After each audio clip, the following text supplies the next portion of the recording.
versículo 39.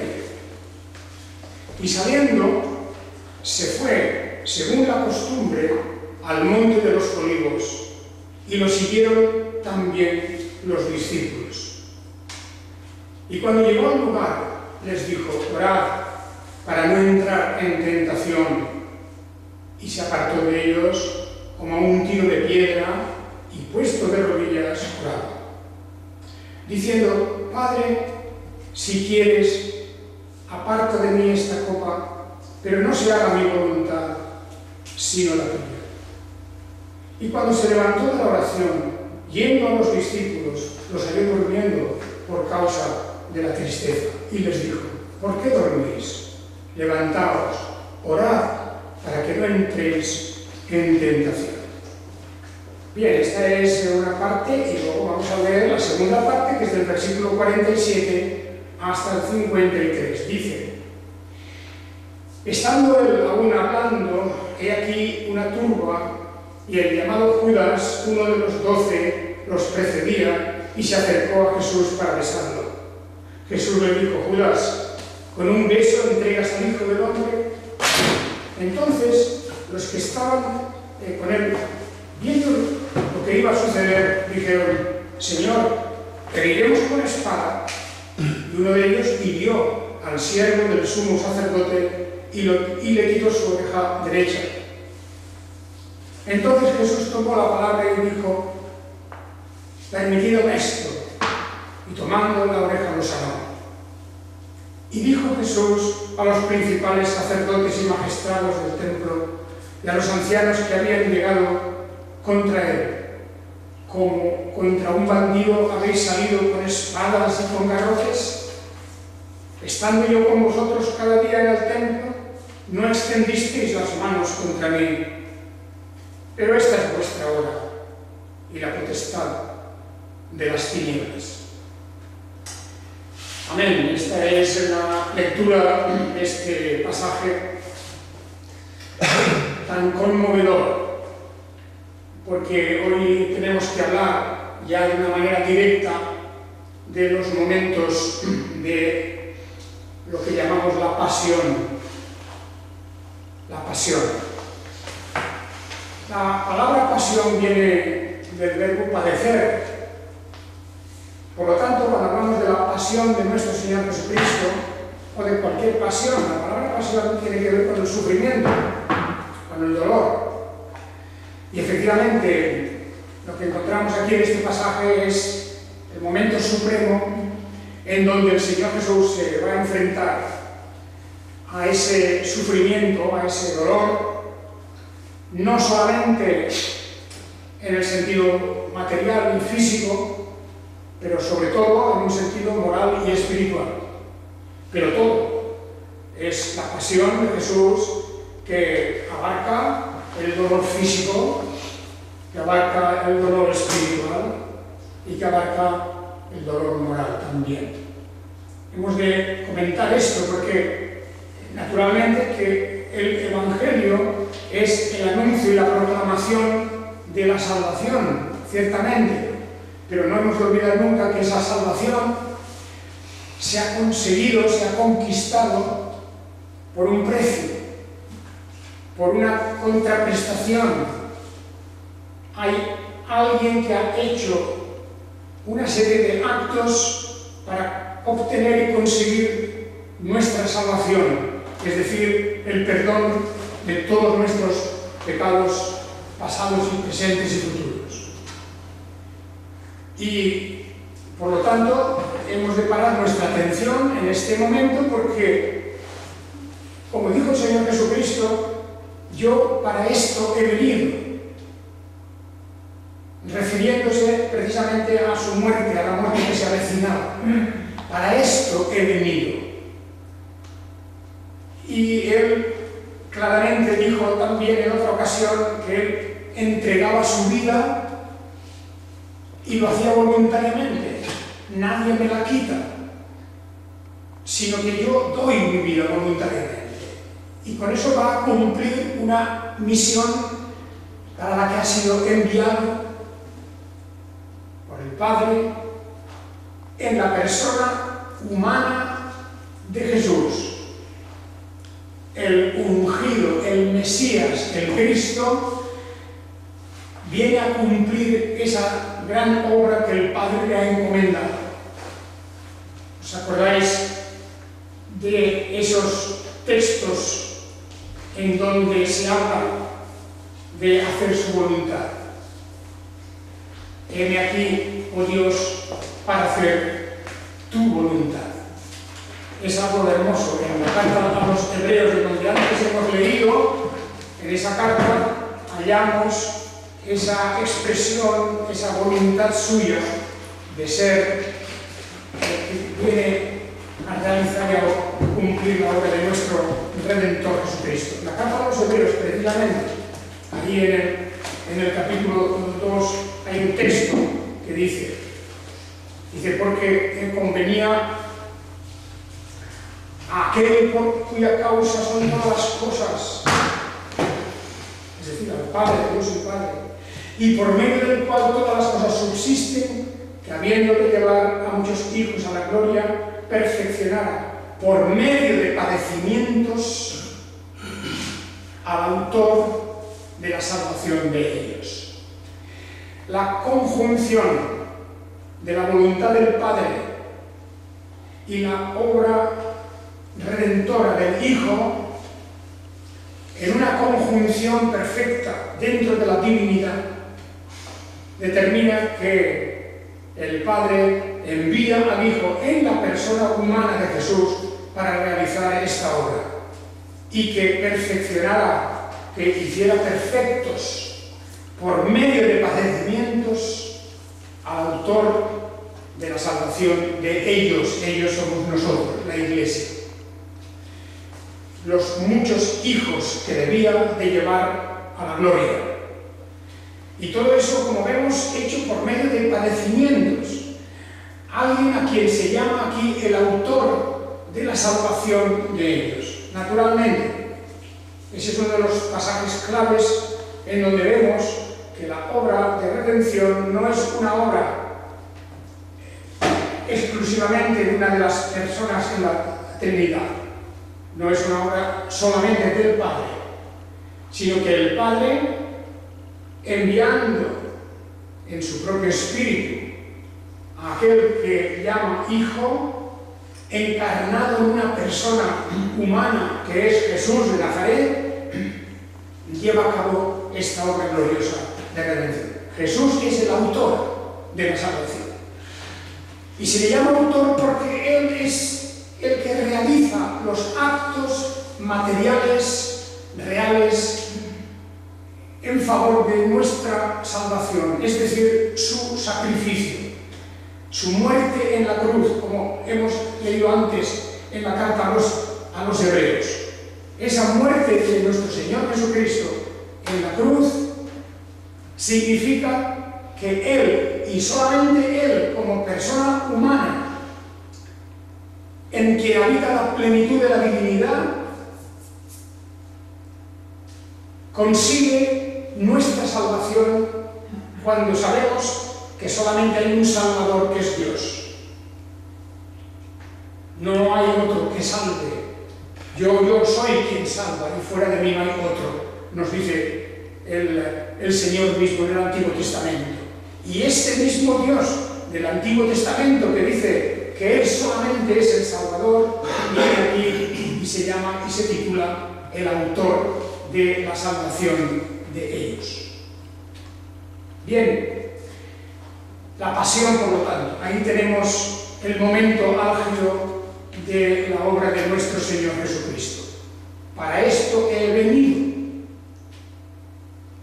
Fijaos que cuando pensamos en Jesús, o mucha gente cuando piensa en Jesús, viene a imaginarse algo como, por ejemplo, que es un gran maestro, que es uno de los grandes revolucionarios en la historia de la humanidad. Revolucionarios en el sentido de que cambia el curso de las cosas. Y claro que es verdad que Jesús, con su doctrina, con su ejemplo y enseñanza, trajo al mundo algo nuevo, que cambia la historia. Y como maestro suyo, como maestro nuestro, como maestro de todos nosotros, hemos de decir, no hay otro igual. La enseñanza del Evangelio es la gran novedad, no es comparable a otros antiguos maestros en la historia de la humanidad. Pero siendo como es el grandioso maestro, el más grande de todos los maestros, él no vino con ese propósito principal. Él no vino para ser un maestro y por eso terminar su misión. En la historia de la humanidad ha habido otros, pongamos Confucio, pongamos Buda, pongamos otros, que la única misión que han tenido han sido ser maestros. Los grandes líderes religiosos de la historia, lo único que han hecho es ser maestros, han enseñado. Y muchas de sus enseñanzas, podemos decir, son aceptables, incluso algunas parecidas al Evangelio. Pero ellos solamente eran maestros. Jesús también fue maestro, pero su misión principal no era esa. Vino como rey, vino como profeta, vino en muchas formas y maneras como gran obrador de milagros, por ejemplo, las señales. Con ser importantes aquellas señales, él mismo les quitó un cierto valor, porque dijo que sí, sus señales eran una realidad que ellas mismas hablaban, eran un mensaje, era una forma. Sus grandes milagros que están recogidos aquí en los Evangelios solamente fueron muestras de su poder, muestras de su autoridad. Y con esos milagros, él lo que quería era dar fuerza a su mensaje. Pero él no vino a hacer milagros exclusivamente, ni principalmente. El milagro fue algo secundario, fue algo para apoyar la enseñanza. Él vino a dar su vida. Esta es la declaración de las Escrituras. El propio Señor lo afirma. Antes he mencionado ese texto suyo, esas palabras: yo para esto he venido, para poner mi vida en rescate por muchos, o por todos los redimidos en la voluntad divina. Y yo he venido para esto, para dar mi vida en rescate por muchos. Nadie me quita la vida, yo la doy. Y ahora aquí hemos llegado. Hemos llegado al momento en que el Señor se encuentra ya al borde mismo de ese gran suceso, que es todo el dolor, el sufrimiento, la injusticia que representa estas cosas, la traición de uno de los suyos. Todo eso es la pasión. Más, claro está, principalmente la cruz. Y nos hemos de detener en cada uno de estos, en los próximos domingos, en cada uno de estos momentos de la muerte de Jesús. Por supuesto, la muerte de Jesús, también hemos de decir, nada habría hecho si no fuera seguida de la resurrección. Por lo tanto, hablamos de una especie de binomio de dos cosas que van siempre unidas. Muerte y resurrección, solamente separadas por 3 días no completos. 3 días entre la muerte y la resurrección, para que se cumpliera una profecía. En ese breve intervalo se realiza la obra redentora, el derramamiento de la sangre, el ofrecimiento de esa sangre ante el trono del Padre, y luego la resurrección, para demostrar que la muerte no puede con la persona del Señor Jesucristo, que la muerte ha sido vencida, porque ese es el valor de la sangre de Jesucristo. Y hay una obra famosa de aquel gran teólogo inglés, John Owen. El título de esa obra él lo eligió con todo cuidado, y dice: la muerte de la muerte en la muerte de Jesús. la muerte de la muerte en la muerte de Jesús. La muerte de Jesús significa que la muerte, nuestra muerte, ha quedado muerta para siempre. Ya no existe la muerte eterna para el que cree en Jesús. En la muerte de Jesús vamos a encontrar vida. Va a haber resurrección, va a haber juicio, va a haber la dicha eterna. Y eso es de lo que estamos hablando. Y mientras tanto, en aquellos días en que se estaba celebrando la Pascua allí en el pueblo de Israel, ocurrían todas estas cosas. Y ya hemos hablado días atrás, domingos atrás, de estos momentos últimos. Qué contraste, qué conversaciones llevaban los discípulos entre sí, qué lejos estaban de comprender la trascendencia y la seriedad de lo que estaba ocurriendo. Hasta ese momento no parece que se hayan dado cuenta. Y esto es un aviso para todos nosotros siempre. Entendamos que algo tan serio, tan grave, tan trascendente como es la muerte de nuestro Señor Jesucristo ha de ser respetado siempre. Es lo principal dentro de la Iglesia de Jesucristo.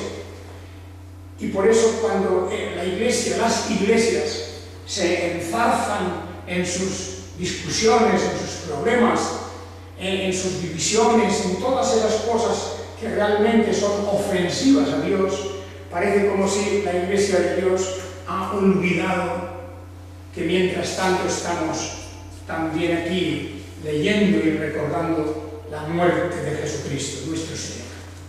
No era el momento de discusiones.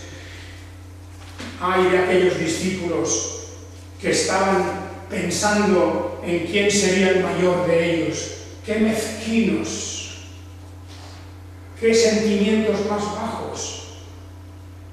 Y por no hablar del propio Judas, el hijo de perdición, ciertamente ya profetizado que iba Jesús a ser entregado por uno de los suyos, y sin embargo no por eso menos responsable y menos condenable.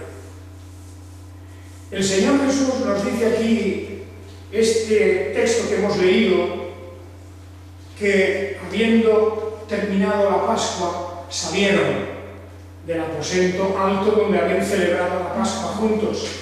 Salieron y según la costumbre, y hemos de pensar en la costumbre de Jesús, de ir al Monte de los Olivos. Se sale de Jerusalén un poco. Hay que pasar las murallas que hoy pues circunvalan toda la ciudad antigua de Jerusalén, murallas que probablemente las de hoy, las que existen hoy, aunque fueron construidas en el siglo XVI, pero están en el mismo sitio donde estaban las murallas antiguas. Las piedras no son las mismas de la antigüedad, porque renovaron precisamente la conquista de los turcos en Tierra Santa, se renovaron todas aquellas murallas. Pero fuera de las murallas, y pasado una pequeña vaguada, hay una pequeña colina, y en esa colina está el Huerto de los Olivos. Es una vista muy bonita desde el Huerto de los Olivos, porque se ve toda la zona donde había estado el templo, donde hoy están las mezquitas, con sus grandes cúpulas, y la parte antigua de la ciudad. Desde el Monte de los Olivos, también llamado Getsemaní. Y allí iba Jesús a orar, tenía costumbre de ir a orar, porque incluso hoy día es un sitio tranquilo, excepto los turistas que van a ver allí a visitar ese huerto. Y todavía están allí olivos antiguos. Antiguos olivos están allí todavía. Árboles centenarios, si no milenarios. El huerto de Getsemaní todavía existe hoy allí. Y Jesús, que en aquellos tiempos era como salir de la ciudad y marcharse andando 10 minutos, 15 minutos hasta el huerto de los olivos, allí Jesús iba y oraba, en la tranquilidad de la madrugada. Gustaba él de ir a orar muchas veces. Y en este momento, él habló a los suyos y les dijo: orad para no entrar en tentación. ¿De qué tentación podría estar hablando o pensando el Señor Jesús? Otra vez repite, esto primero en el versículo 40, pero otra vez en el 46, y les dijo: ¿por qué dormís? Levantaos, orad, para que no entréis en tentación. Otra vez la relación entre la oración como un escudo, como una especie de protección para no entrar en tentación. Tentaciones diversas. Tenemos, por un lado, la tentación del propio Judas, pero tenemos otras tentaciones en que ya hemos comentado. Señor, ¿necesitas una espada? Toma, aquí tenemos 2 espadas. Como pensando que lo que fuese a pasar lo tenían que resolver con una espada. ¿Cuántas veces a nosotros se nos viene a la mente soluciones que no son soluciones propias del cristianismo?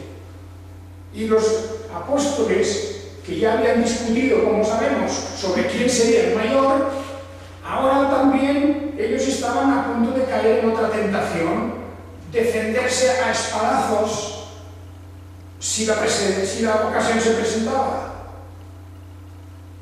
Y efectivamente, poco después de lo que ocurrió en el huerto de Getsemaní, de esta conversación, allí mismo, en el huerto de los olivos, se presentaron, cuando, dice el versículo 47, cuando estaba él todavía hablando, una turba, un grupo muy numeroso de personas, donde había sacerdotes, donde habían fariseos, los magistrados del templo, ancianos. Y los ancianos se refiere a los miembros del Sanedrín, por lo tanto, gente que estaba directamente en el gobierno del pueblo religioso, claro, en el gobierno religioso del pueblo de Israel. Se habían unido a ese momento, todos habían dicho: ha llegado la hora. Nos guiará Judas hasta donde se encuentra en este momento, y allí, fuera de la ciudad, para que nadie lo pueda defender, para que nadie se entere, en un lugar solitario donde habían estado orando. Allí fueron a prenderle, a arrestarle y entregarlo muy rápidamente luego a las autoridades romanas. O sea que ahí tenemos esa realidad, ese momento en que toda esta, vamos a decir, esta historia bien preparada, en que cada minuto, cada acto, cada detalle, todo estaba previsto y desde antes de la fundación del mundo había sido designado por Dios. Era el designio de Dios, era un decreto de Dios. Ningún detalle ha quedado fuera de control. Las personas que iban allí, las armas que llevaban, la reacción de los apóstoles. Fijaos que aquí vemos una reacción. Si os fijáis en el versículo 40, dice: entonces los que estaban con él, viendo lo que iba a suceder, dijeron: Señor, ¿heriremos con espada?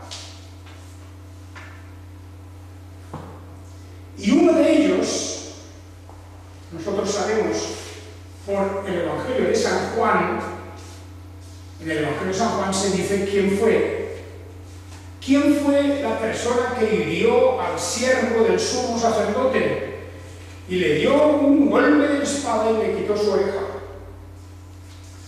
Esta es una historia que recogen los evangelios, todos. Una historia que todos los evangelios recogen y que el evangelio de Juan nos dice que esta persona, no uno de ellos solo, sino que Pedro fue quien sacó su espada y dio un espadazo tan grande al servidor que por poco lo mata. Pues el golpe apenas le rozó, pero casi le dio en la cabeza directo. No creo yo que Pedro simplemente fuese a quitarle la oreja, eso es apuntar mucho, ¿verdad? Pedro intentó dar un golpe en la cabeza del siervo, matarlo. Y Jesús inmediatamente les dice: permitid esto, es decir, no hagáis nada, dejadlos, que hagan ellos lo que quieran, permitid aún esto. Sí, que me hagan preso, que me arresten, que me detengan, y dice que tomando la oreja le sana. Ese es uno de los lugares curiosos, casi podríamos decir, del último milagro, de estos milagros especiales, como Jesús había sanado a leprosos y cojos y ciegos y mudos y sordos. Ahora, como última manifestación de su poder, toma la oreja del siervo y lo sanó.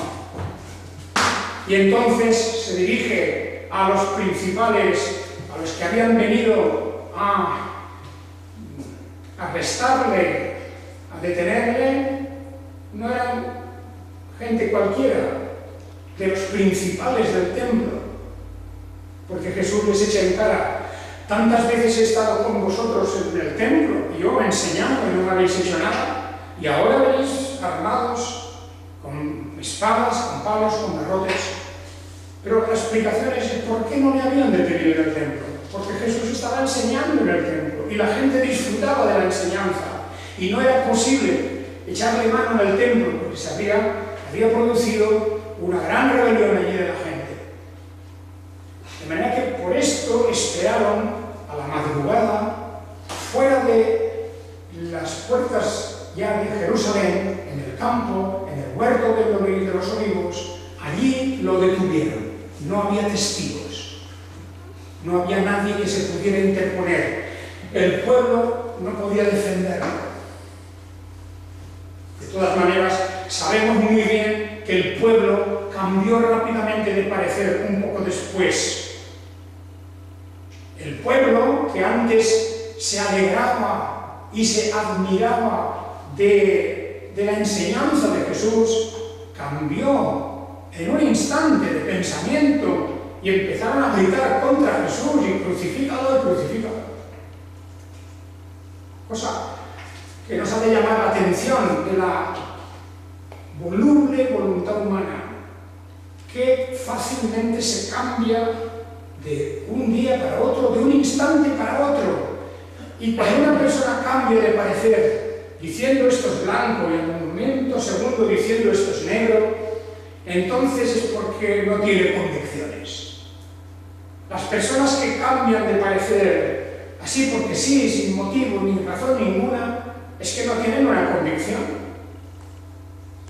Y entonces estamos viendo que esta gente escuchaba los discursos de Jesús, cómo él hablaba, y se gozaban, dice la Escritura, que se gozaban, se alegraban, incluso porque él enseñaba con autoridad, no como los fariseos, no como los doctores de la ley.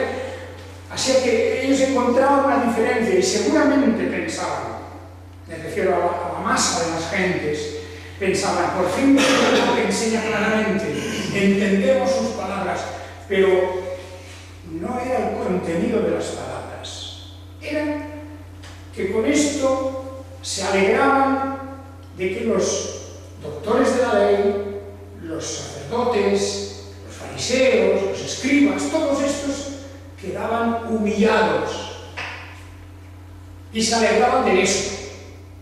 que sabía uno que era un carpintero, que sabía uno, ellos pensaban, uno de nosotros, uno del pueblo, este humilla a esa gente porque está enseñando de verdad. Pero desgraciadamente la gente no hacía mucho caso de su enseñanza. Y les veremos gritar, los veremos gritar dentro de poco contra Jesús, pidiéndole a Pilato, crucifícalo. Bien, hermanos, o sea que ahí tenemos toda una serie de cosas importantes. Esta cuestión de la pasión se va desarrollando y ha empezado el sufrimiento. Jesús aquí expresa un sufrimiento, un dolor, una decepción. De manera que yo estaba con vosotros cada día en el templo y nada me hicisteis y ahora venís contra mí como si yo fuera un bandido. ¿Qué ha pasado? ¿Por qué antes me saludabais con un cierto respeto delante de la gente? ¿Os dais cuenta? Esto es una herida profunda. Ya empieza el dolor. El mismo momento en que llega esta turba amenazante, con espadas, con garrotes, eso ya es una terrible ofensa. Es injusto. Y las cosas injustas producen un dolor. Porque quien ama la justicia, quien ama la verdad, siente una contradicción en su mente. ¿Cómo es posible que hagan esto cuando antes hacían lo contrario? ¿Qué motivo les era? Los motivos son inconfesables. El odio, la envidia, el deseo de destrucción contra él, el peligro que representaba, pensaban ellos, el peligro que representaba Jesús para su propia autoridad, la propia autoridad de los fariseos y de los sacerdotes, todo eso. De manera que aquí ya tenemos esa pasión, ese sufrimiento del Señor Jesús. Y luego el beso de Judas, el traidor, viene con cara sonriente. En uno de los evangelios se traduce esto, que Judas se acercó para besarlo efusivamente, con gestos de alegría, maestro, exagerando, actuando. No es un saludo templado, simple, sencillo, no, exageraba, acercándose a Jesús para besarle delante de todos. Jesús le reprocha: con un beso tú pues me entregas. Naturalmente lo del beso era la señal para que aquella gente que, por si no lo reconocían, pues sí, a la distancia en que Judas seguramente había ido avanzado delante, ¿verdad? Y los otros observando a quién besaba Judas para arrestar a Jesús. Bien, hermanos, fijaos, todos estos detalles son importantes. No pensemos que los evangelios nos cuentan todo esto, nos cuentan estos detalles para que nos demos cuenta de cómo se va poco a poco agrandando todo este dolor. Por eso pensemos que la muerte de Jesús, claro, no podía ser una muerte natural, ni una muerte por un accidente, ni una muerte, pues yo qué sé, en algún tumulto en la calle, o en una guerra. No. La muerte de Jesús está toda ella de tal forma diseñada por el Padre, en que cada detalle se va cumpliendo. La humillación, la vergüenza, la injusticia, el dolor físico, el dolor espiritual, al que tendremos que referirnos el próximo domingo o en domingos posteriores, porque claro, llega el momento en que desde los cielos se cumple el decreto de que el pecado de todos nosotros va a ser cargado sobre él. Y os quiero, para terminar hoy, os quiero leer otra vez de Isaías 53. Yo sé que todos conocéis este capítulo perfectamente, pero hay que leerlo muchas veces. Hay que leerlo. En Isaías 53, versículo 3, ya habla de este que va a ser el que cargará con nuestros pecados. Despreciado, dice 53:3 de Isaías, despreciado y desechado entre los hombres, varón de dolores, el varón de la pasión, del sufrimiento, experimentado en quebranto. Escondimos de él el rostro. Fijaos lo que quiere decir esto. El profeta Isaías aquí, en cierta manera, habla de todo el pueblo. El pueblo, esconder el rostro quiere decir no mirarlo, no te conozco, alejarse de él. En el momento difícil lo abandonan. Escondimos de él el rostro, fue menospreciado y lo tuvimos por nada. Bueno, ahí está Judas, pero no solo Judas, sino el pueblo que luego gritó, crucifícalo. Y los mismos apóstoles, yo diría que discutían poco tiempo antes sobre quién sería el mayor. No les importaba lo que iba a pasar en ese momento, era principalmente quién sería el mayor. Lo tuvimos por nada. Pero dice el versículo 4 de Isaías 53, Él mismo cargó con nuestras enfermedades y llevó nuestros dolores. Y nosotros lo consideramos como herido, azotado, humillado por Dios. Claro, encima, hubo quien pensó que si le estaba pasando aquello, que si lo habían arrestado, que si lo habían juzgado, que si lo habían condenado y luego lo llevaran a la muerte, eso era porque Dios lo estaba desechando. Y esa fue la interpretación de muchos. Como si Dios mismo fuera quien lo hería, lo azotaba y lo humillaba. Y esta era una de las interpretaciones. Nosotros lo consideramos como herido, azotado y humillado por Dios, por Elohim. Pero Él fue traspasado por nuestras transgresiones, molido por nuestros pecados. El precio de nuestra paz cayó sobre Él y por su herida fuimos sanados. Bueno, eso es una especie de poner las cosas en su sitio. No estaba Él sufriendo por sus pecados, no había pecado en Él. No estaba sufriendo por sus transgresiones. No era que Dios lo estaba castigando por lo que Él había hecho.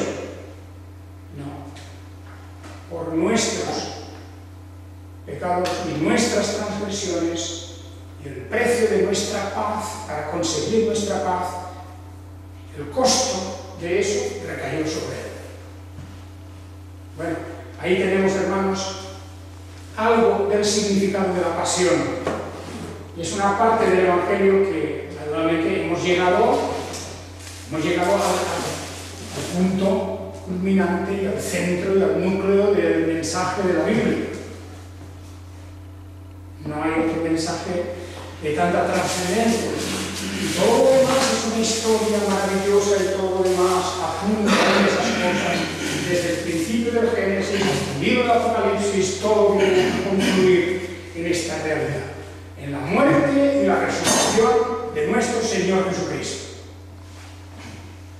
Que en este momento, aquí en este pasaje de los Evangelios, se está ya preparando. Y esto hemos de aprender nosotros. Por lo tanto, fijaos que, bueno, a veces hemos de criticar alguna cosa. En Semana Santa, cuando vemos aquí en la cultura, aquí en este país, la cultura de Semana Santa, de las personas que van con los pasos las procesiones, la gente que se desgarra de dolor aparentemente, que llora, etcétera, que bueno, cuando pasa Semana Santa todo eso se acabó, porque eso es un espectáculo del día, son las emociones de la gente en ese momento, que la misma persona se emociona luego cuando va al fútbol de la misma forma, es decir, que es algo verdaderamente esquizofrénico. Porque para nosotros esa muerte de nuestro Señor Jesucristo ha de ser interpretada como el precio de nuestra paz. Nuestra paz. Hemos sido rescatados por eso. Y podemos tener paz con Dios por medio de nuestro Señor Jesucristo. Justificados, pues, por la fe, tenemos paz para con Dios por medio de nuestro Señor Jesucristo. Ese es el mensaje de hoy. Y aquí terminamos por este domingo, queridos hermanos.